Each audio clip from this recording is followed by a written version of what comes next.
Okay, everybody, I'm trying this again.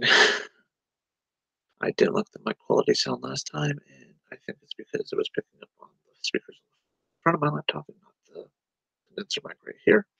So I thought we'd try again. And then I went on a long rambling tangent for an hour, basically. So here's what I'm going to do. I'm going to start by sharing my screen. Go into the infinite loop, present to everybody, even though there's nobody else here. Hide this away. Now we're going to start all over again. So, rather than deleting and redoing every single line all over again, I'm going to start with where I wanted to start to begin with, which is Google Earth. 8 laptops. 8 laptops for presentation, but it's what I got, so gotta work with it. Anyways, so going back all the way out to the Earth, we have your standard latitude and longitude lines, or as flat earthers like to call them, GPS coordinates. Well, hate to tell you this, flat earthers, but the latitude and longitude lines have been around for far longer than the GPS system or sat nav or any other, whatever you want to call it, form of navigation. We have been using latitude and longitude for quite a while, mainly because latitude is based upon the number of degrees in the sky the sun appears overhead. Actually, it's more of the inverse of that. At 45, it's pretty much 45, but as you go further south, the sun goes higher and higher in the sky, and the further north you go, the lower and lower it goes in the sky. So basically, starting at straight up is 0, and it goes down through the sky. Um, Antonio should know that since he tried to debunk slice hurricanes. Um, azimuth projections when he was showing his angles, which were. Let me stop sharing my screen for a minute so I can show you what I am talking about. Stop sharing screen. Go back to my Google Hangouts. Second show. So pointing straight up at the equator, 90 degrees, and as you go down this way is your degrees of latitude. Makes sense, right? Equator, pole. Equator, pole. And Antonio was trying to say that his 50-something degree angle on one azimuth projection of the sun was not, the whatever 50-something degrees it was supposed to be, whatever. Anyways, going back to share my screen again, and actually make this full screen. Share screen.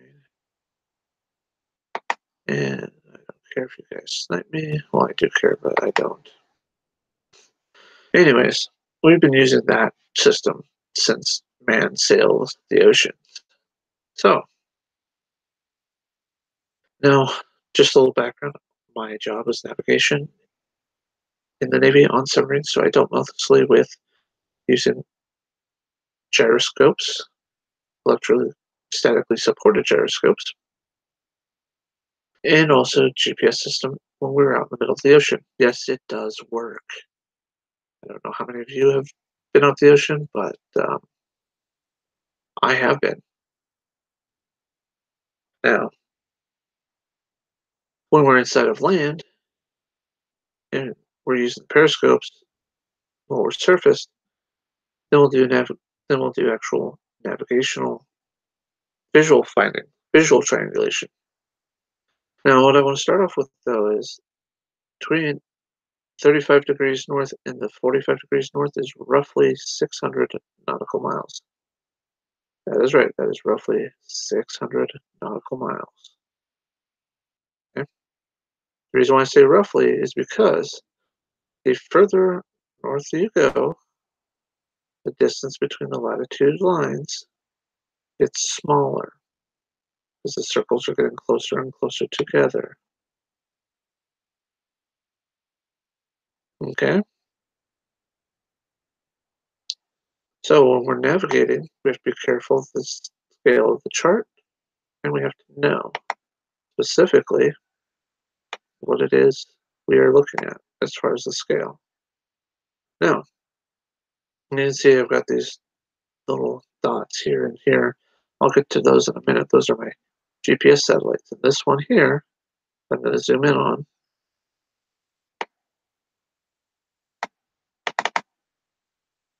Bam. Oh, sorry, I got the daylight on there. All right. So this is going to coordinate with or correlate to the chart that I've referenced, the first chart, 18471. That's on the NOAA chart locator. It's got all these wonderful charts here. And then right here, this is where we're looking at on Google Earth right this moment. Now, what we have here is Point Wilson. There's a lighthouse here. This is also could be used for navigation purposes for radar. This is Marrowstone Point, part of the Indian Island group. And there's a visual aid here as well as the spit of land, also reflects radar very well. And then up here we have Admiralty Head. This is what we would use for radar, but there's also a tower off of here too. And to show you that, go back to the chart. So, come on. Marrowstone Point, it's got the chimney, got the light, straight up. By the way, these are fathoms, not feet. Here's the point for radar. Here's the old abandoned lighthouse tower. And then almost due west from there. Point Wilson. Point Wilson light. Alternating red and white. And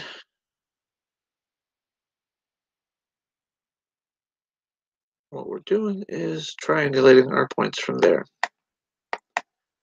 Trying to figure out where we are in relation to these 3 points. Now, how we do that is if, well, actually, the chart might actually give a better representation, but I can't pin and plot on it like I would like to. Basically, how it works is if we're going this way, and just like, the rules of the road here in the US, right means you're going this direction.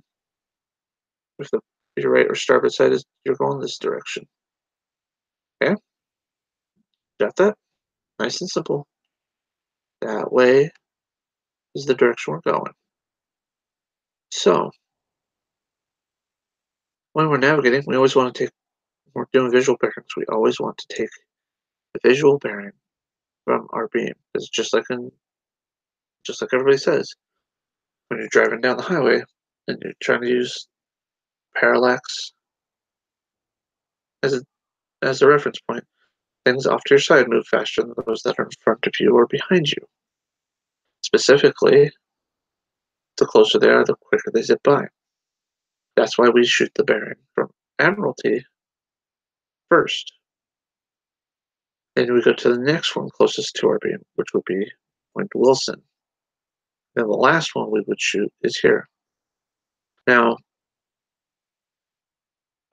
in the submarine fleet, we have the periscopes that have access to the ship's heading, and the gyroscopes that tells us exactly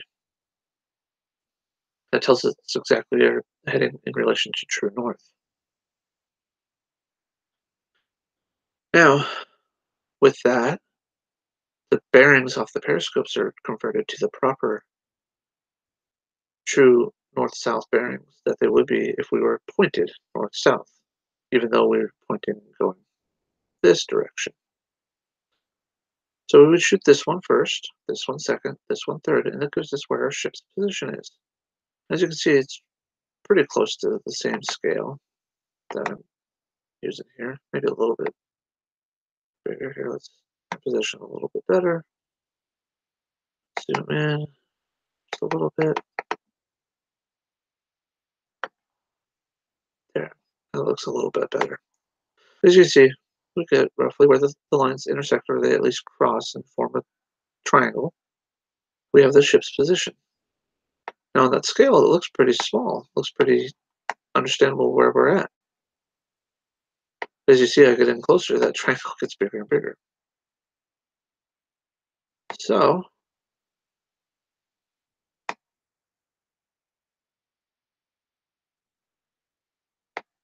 so for the scale, it's fine. That's roughly where the ship's position is, 560-foot submarine in the water versus, a 20-foot sailing boat, etc. We're going to have all the contacts out here, things like that. But anyways, that's how triangulation works. Very simple. That's how visual and radar triangulation works. Now, you could say it's the same exact thing for GPS because it is. Now, let's see here.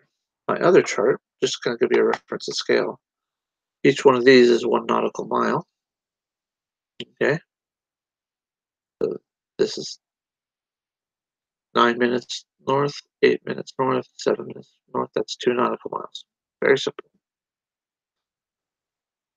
To show you the reference to scale, we're going to zoom in just to have landmass to reference here. 48 minutes or 48 degrees north. Each one of these little sections is 5 minutes, which is each 5 nautical miles long. So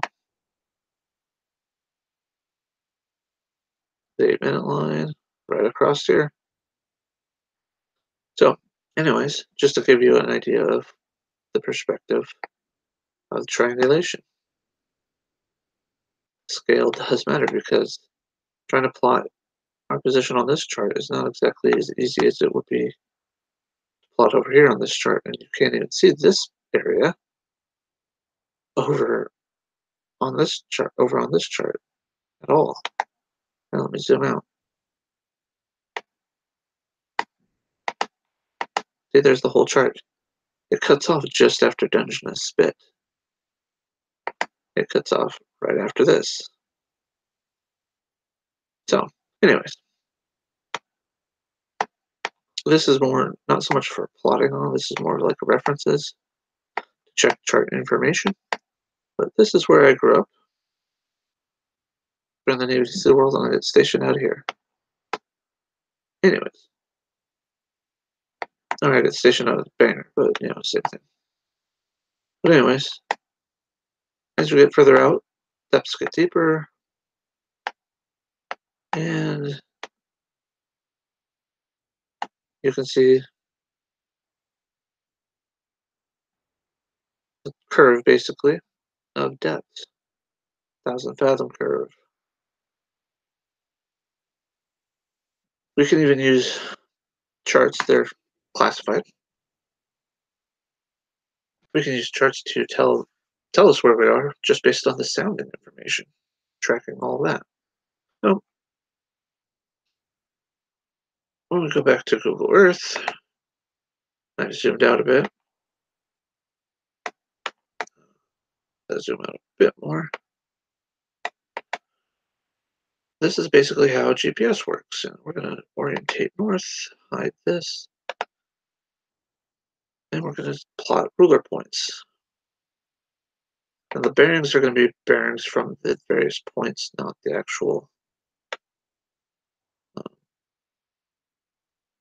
Sorry, that's my orientation. They're going to be plotted from our satellites, not the bearing that we would see from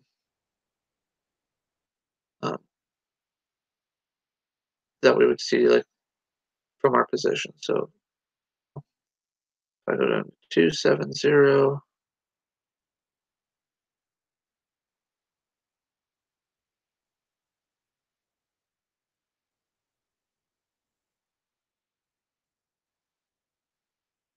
Close enough. 270, which should be due west, is actually north. It's west northwest of where I'm at. You know, so that would actually be true bearing. Like for my position, that would be more of a true bearing of about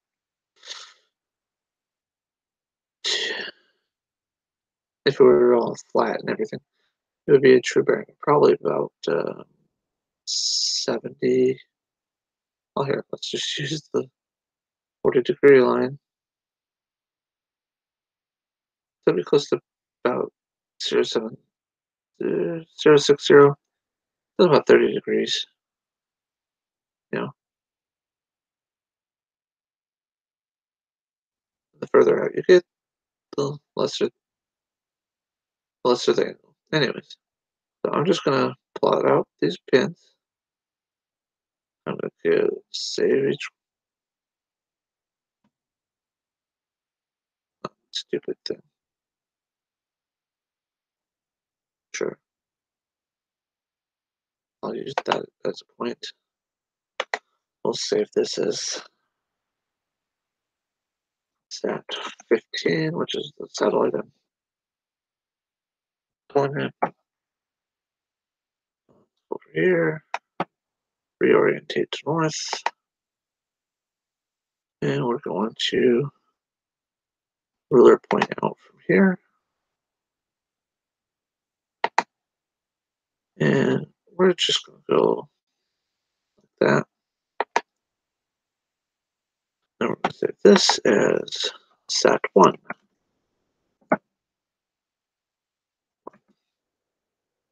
And we'll get one more ruler point.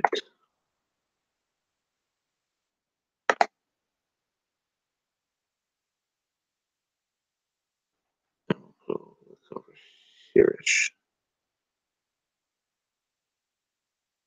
And the process exactly the same point. There we go. Close enough. Save. Set. Okay, so let's zoom in on this pinpoint. Now where these uh, positions are, where these lines meet, is where my ship's position is. So let's drop a pin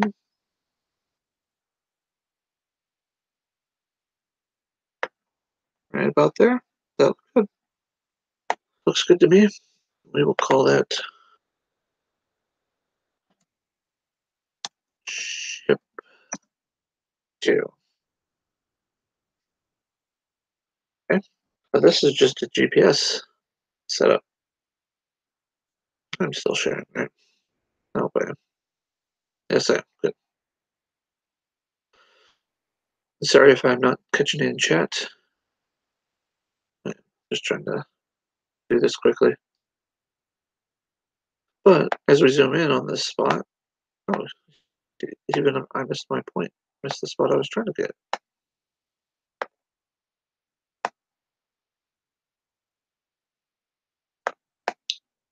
Where all these lines cross. Move you. We're going to cut. And we're going to paste right.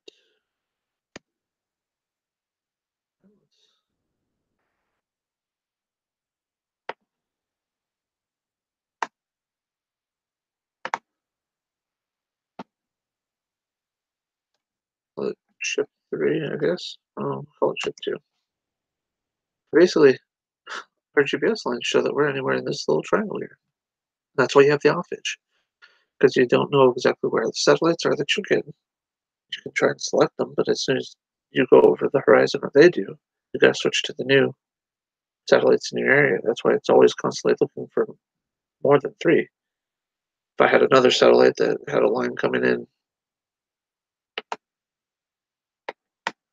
from here to here, we'll save that as unknown, sat.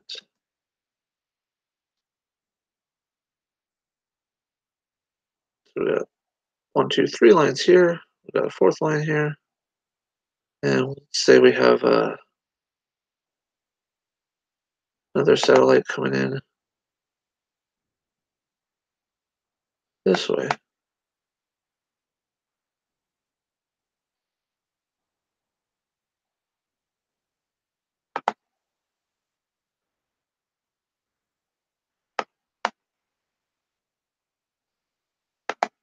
Whoa, that's not what I want.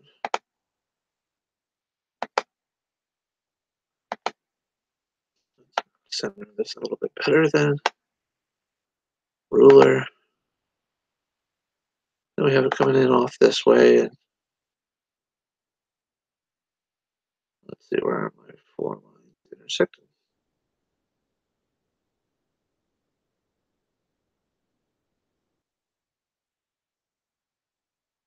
About 1, 2, 3, 4. Then if we have it coming in this way like this,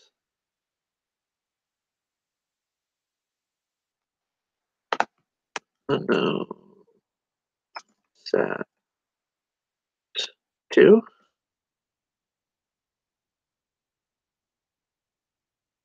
How the fuck did that get off?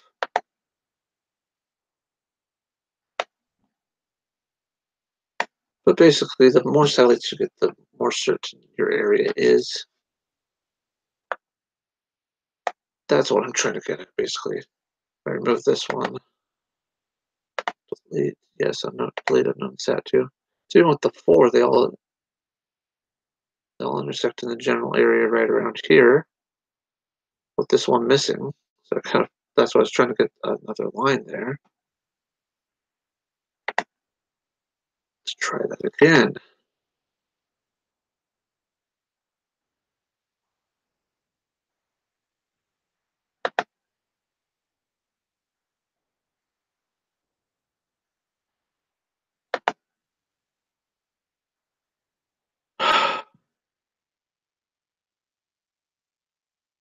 Anyways, you get the point. Long story short, the more lines you have, the tighter you can get that gap, and the more precise you can get your position. That's what GPS does. We could do the same thing with visual bearings, but it's a little bit harder because you're having to plot all that in 3 minutes. So let me go back to where I was in the Straits of Juan de Fuca here.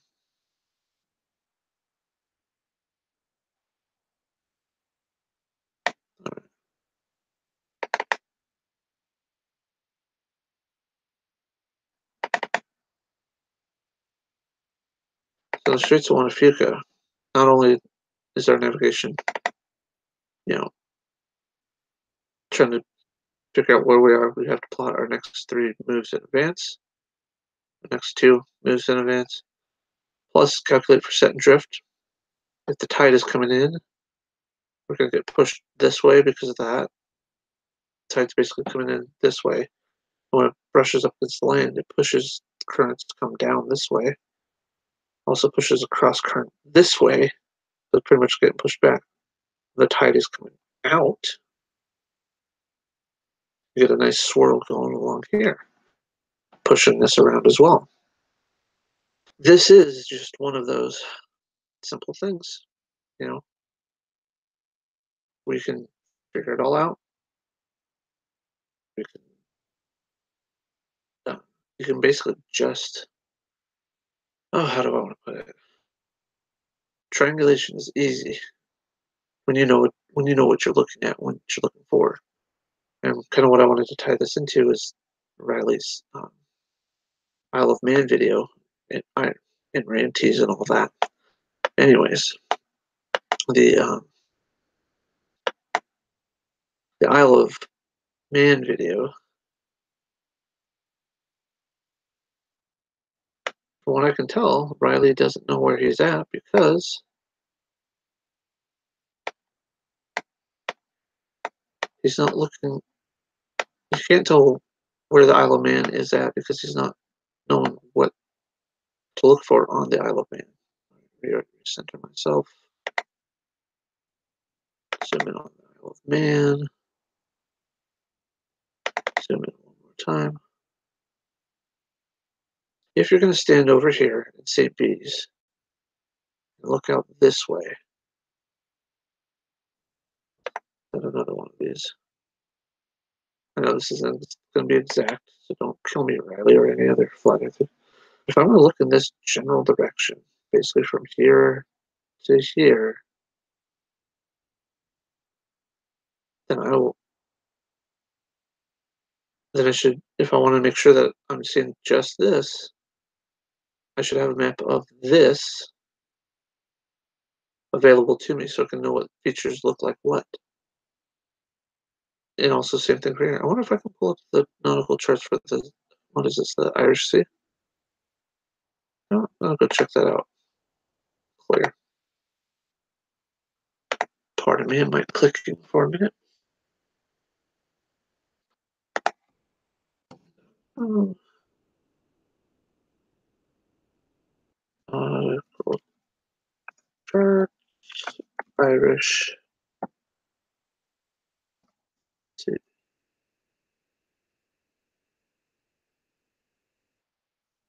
Oh, hey, look at these. Wow.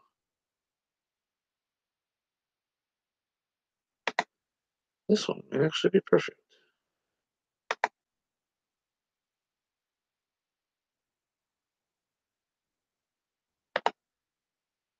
Gonna go to, oh, here. British Admiralty Nautical Chart. I don't want to purchase it, I just want to look at it. Let's zoom in and look at it.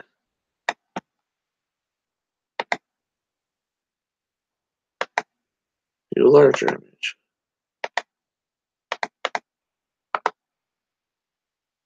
Alright. Anyways, not trying to get a hit job here. But if you could be able to look at this legend here and see what features are supposed to be over here. And it would even tell you the height and size of it. This right here, and hey, look, it's in US dollars. Ooh. So, this is what you want to look for. British Admiralty Nautical Chart 1826 Irish Sea Eastern Part. I bet you if I go over one. Oh, no. What's this? Try that again. So it's the next one.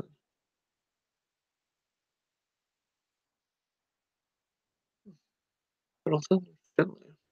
Must be an inset of the Isle of Man. I'll have to take a look at that a little bit more. But anyways, let's see.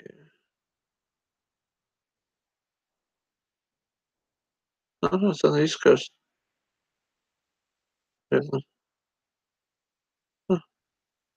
Amazing how the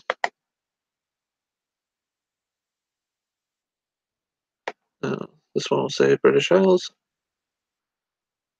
All right. Yeah, but anyways, I'm rattling on here. If you had something like this while you were over here, here's St. Peter's area. Here's the Isle of Man. You would be able to see and tell what you're looking at right here. It even will tell you the topographical information of the land more than likely. I wonder if my search had any other good charts.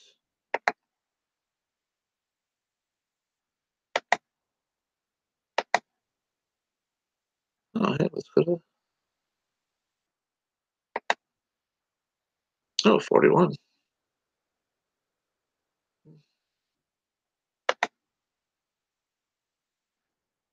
But, you know, like I said, pretty pretty easy to find out.